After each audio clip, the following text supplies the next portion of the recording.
नमस्कार, न्यूज 21 देख रहे हैं आप और मैं हूं आपके साथ अखिल। उत्तर प्रदेश की बड़ी खबरों में बात करेंगे। आप सांसद संजय सिंह बस्ती पहुंचे, जहां कार्यकर्ताओं ने रेलवे स्टेशन पर उनका गुलदस्ते और नारों के साथ जोरदार स्वागत किया।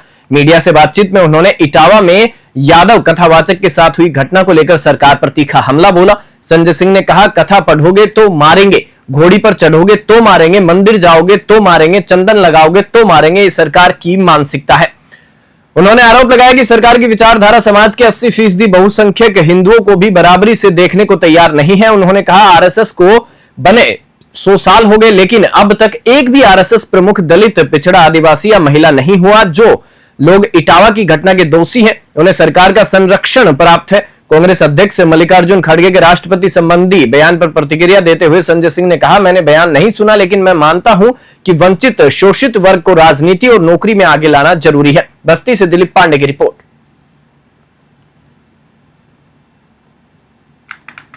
मैं यहाँ पे हमारे जो प्रांत के अध्यक्ष हैं बौद्ध प्रांत के, वो इमरान लतीफ जी के घर पे कार्यक्रम है, वहाँ पे जा रहा हूँ।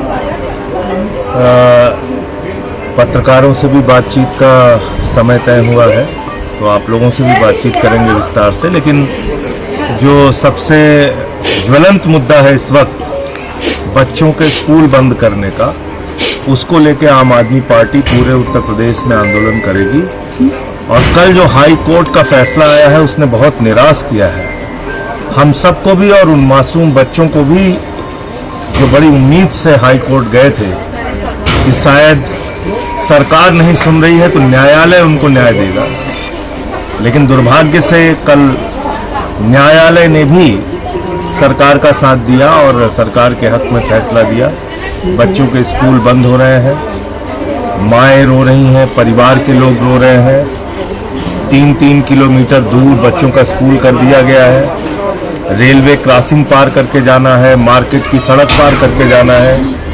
तो कुल मिलाकर मेरे ख्याल से इस समय का सबसे ज्वलंत मुद्दा उत्तर प्रदेश में यही है और आम आदमी पार्टी इसको लेके आंदोलन करेगी। मैं कल जौनपुर में एक गांव जहां पे कि स्कूल बंद हो रहा है, वहां पे जाऊंगा और वहां के लोगों के साथ संवाद करूंगा।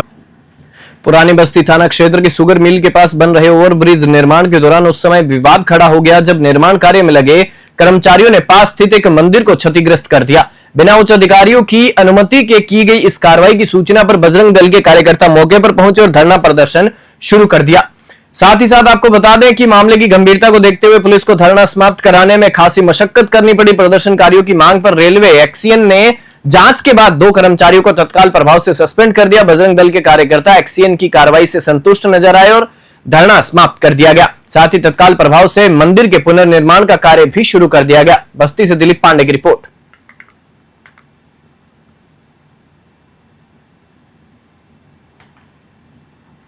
पुरानी बस्ती थाना क्षेत्र के हरदिया चौराहे के पास एक भीषण सड़क हादसे में पिता पुत्र की दर्दनाक मृत्यु हो गई, जिससे पूरे गांव में शोक की लहर दौड़ गई।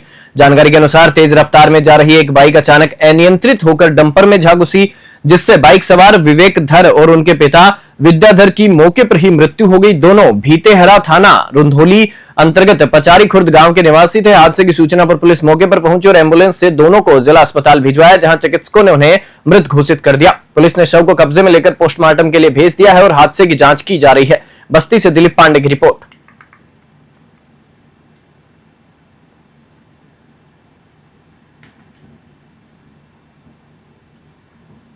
टाडा पुल की रेलिंग पर बैठे एक युवक की जान उस समय खतरे में पड़ गई जब वह अचानक सरयू नदी की तेज धारा में फिसलकर गिर पड़ा। नदी के तेज बहाव में वह डूबने लगा, लेकिन स्थानीय लोगों की सूझबूझ और कलवारी पुलिस की तत्परता से युवक की जान बचा ली गई। हादसे की सूचना मिलते ही कलवारी थाना पुलिस मौके पर पहुंची और तुरंत क्रेन मंगवाकर रेस्क्यू ऑपरेशन शुरू कराया। साथ ही स्थानीय गोताखोर रस्सी के सहारे नदी में उतरे और युवक को सुरक्षित बाहर निकाल लिया। पुलिस ने बताया कि युवक अब पूरी तरह सुरक्षित है। बस्ती से दिलीप पांडे की रिपोर्ट।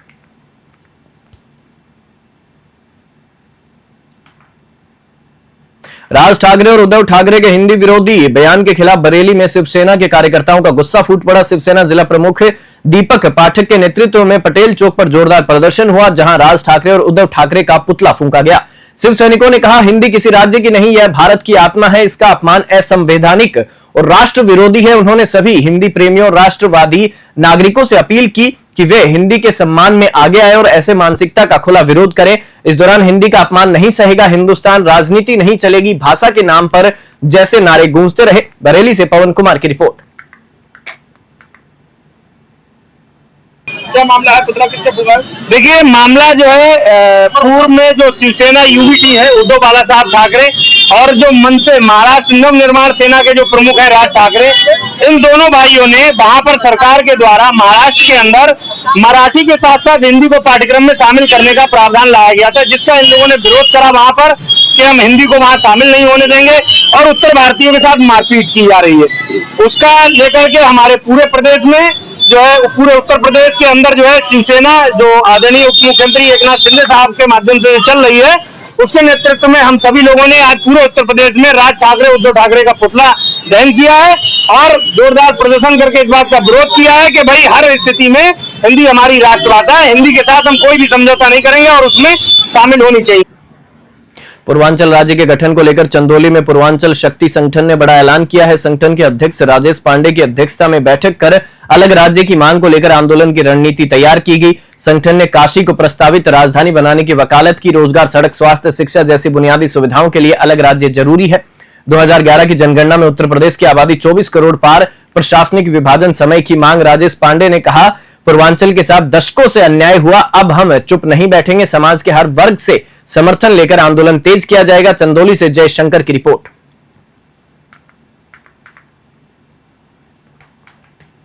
कार्यक्रम का आयोजन उद्देश्य है कि पूर्वांचल राज्य की हम लोग मांग कर रहे हैं, जिसमें कि यूपी उत्तर प्रदेश जो है 24 करोड़ आबादी यहाँ हो गई है सन 2011 की जनगणना के अनुसार, और इससे सटा हुआ जो भी प्रांत है 8 प्रांत सटा हुआ है। एक केंद्र शासित प्रांत है दिल्ली। दिल्ली की आबादी 1.5 करोड़ है, एमपी की आबादी 7 करोड़ है और हरियाणा की आबादी हमको लगा 3.5 करोड़ 4 करोड़ है, 3.5 करोड़ है, और बिहार की राजधानी 10 करोड़ है, बिहार की आबादी 10 करोड़ है। तो हम लोग यहाँ की आबादी 24 करोड़ है यूपी की। तो हम लोग सोच रहे हैं कि एक पूर्वांचल जो है एक अलग राज्य बन जाए, जिसमें 28 जिले आते हैं, वाराणसी राजधानी हो जाए, यही हम लोगों की मांग है। कार्यक्रम का आयोजन। भाजपा नेता विमल दुबे पर मुकदमा दर्ज होने का मामला तूल पकड़ता जा रहा है। दुबे का आरोप है कि बिना नंबर प्लेट वाले डंपर ने उन्हें जान से मारने की कोशिश की, वह बाल बाल बचे हैं। डंपर ने नो एंट्री में घुसने और कट मारने की कोशिश की। भाजपा नेता ने डंपर को आगे रोककर पुलिस से की शिकायत, लेकिन उल्टा पुलिस ने दबाव में आकर उनके खिलाफ ही मुकदमा दर्ज किया। भाजपा नेता ने कहा कि मैं 2004 से पार्टी की सेवा कर रहा हूं, आज मेरी ही सुनवाई नहीं हो रही, ब्राह्मण होने का श्राप झेल रहा हूं। विमल दुबे ने आरोप लगाया कि उन्होंने खुद पुलिस को तहरीर दी थी, लेकिन कोई कार्रवाई नहीं हुई, उल्टा उनके खिलाफ ही केस दर्ज कर लिया गया। विमल दुबे ने प्रदेश नेतृत्व से न्याय की मांग की है और कहा है कि अगर जल्द कार्रवाई नहीं हुई तो वह आंदोलन का रास्ता अपनाएंगे। औरैया से आकाश मिश्रा की रिपोर्ट।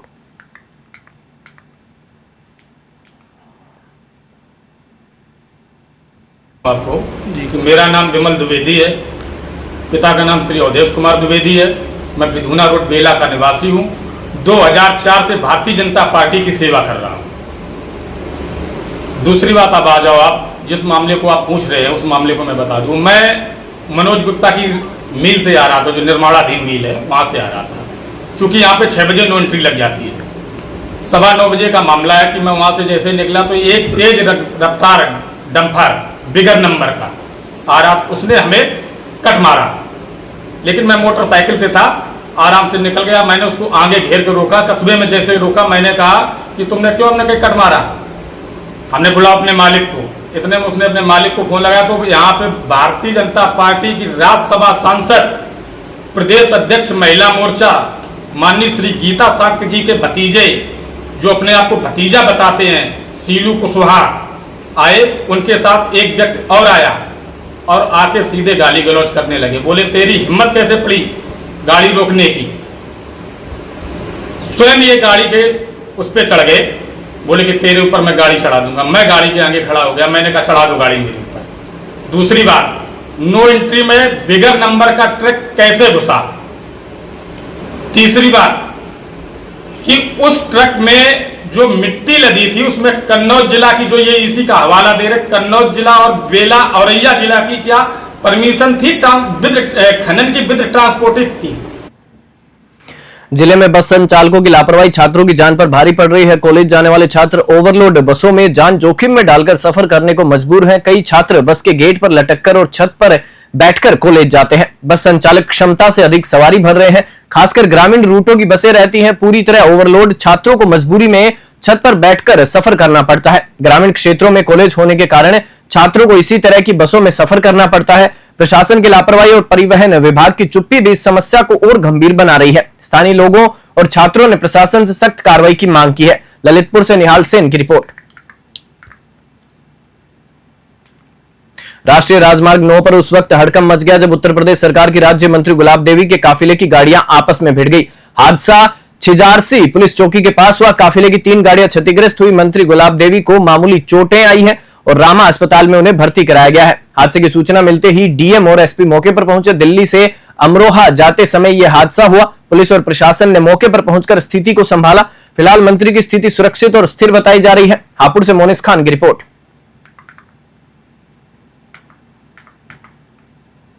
आज दोपहर में लगभग 3 बजे के आसपास माननीय मंत्री जी श्रीमती गुलाब देवी जी के कार की दुर्घटना होने का समाचार हमें मिला, तो हम सब लोग यहाँ पे तत्काल रामा हॉस्पिटल में पहुँचे।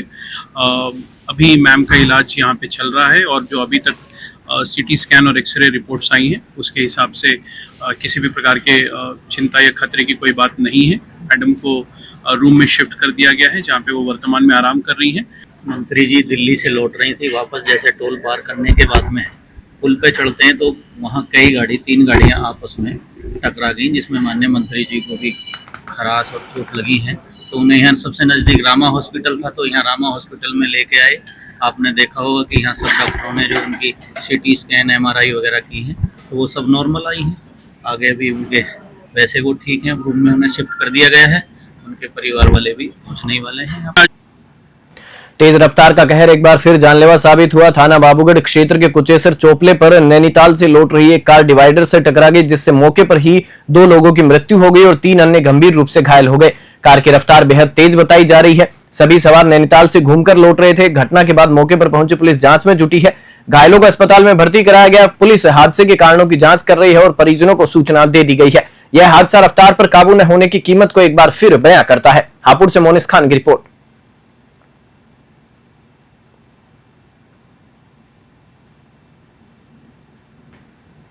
उत्तर प्रदेश की बड़ी खबरों में फिलहाल इतना ही। आप देखते रहिए News 21।